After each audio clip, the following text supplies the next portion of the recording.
Islamic teacher کے معزز دوستوں، تمام دیکھنے اور سننے والوں کو السلام علیکم۔ ویڈیو میں آگے بڑھنے سے پہلے تمام نئے آنے والے دوستوں سے گزارش ہے کہ ہمارے اس چینل کو سبسکرائب کریں اور ساتھ موجود گھنٹی کے بٹن کو بھی دبا دیں تاکہ علمی، ادبی اور تاریخی ویڈیو کا تسلسل جاری رہ سکے۔ ناظرین گرامی، ارطغرل غازی پوری دنیا میں شہرت کی بلندیوں پر ہے۔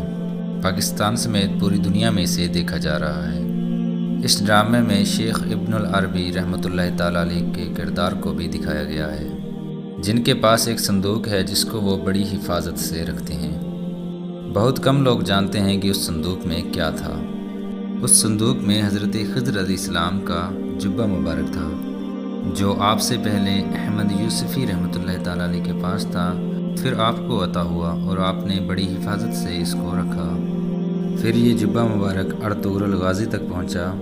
اس جبہ مبارک کی خاصیت یہ تھی کہ عثمانیوں کا جو بھی سلطان اسے پہن کر جنگ میں گیا، فتح اس کا مقدر ہوئی۔ فاتح قسطنطنیہ سلطان محمد فاتح نے اسی مقدس جبہ مبارک کو پہن کر جنگ کا آغاز کیا۔ قسطنطنیہ یعنی استنبول فتح کر لیا۔ ابن العربی رحمۃ اللہ تعالیٰ علیہ ارطغرل غازی کے شیخ تھے اور آپ ان کی بہت عزت کیا کرتے تھے، اور آپ کے پاس جو صندوق مبارک تھا اس میں حضرت خضر علیہ السلام کا جبہ مبارک تھا۔ اسی طرح کی اور معلوماتی ویڈیوز دیکھنے کے لیے اس چینل کو ضرور سبسکرائب کریں اور اس ویڈیو کو اپنے دوستوں احباب کے ساتھ ضرور شیئر کریں۔ ملتے ہیں اگلی ویڈیو میں، دیجیے اجازت، اللہ حافظ۔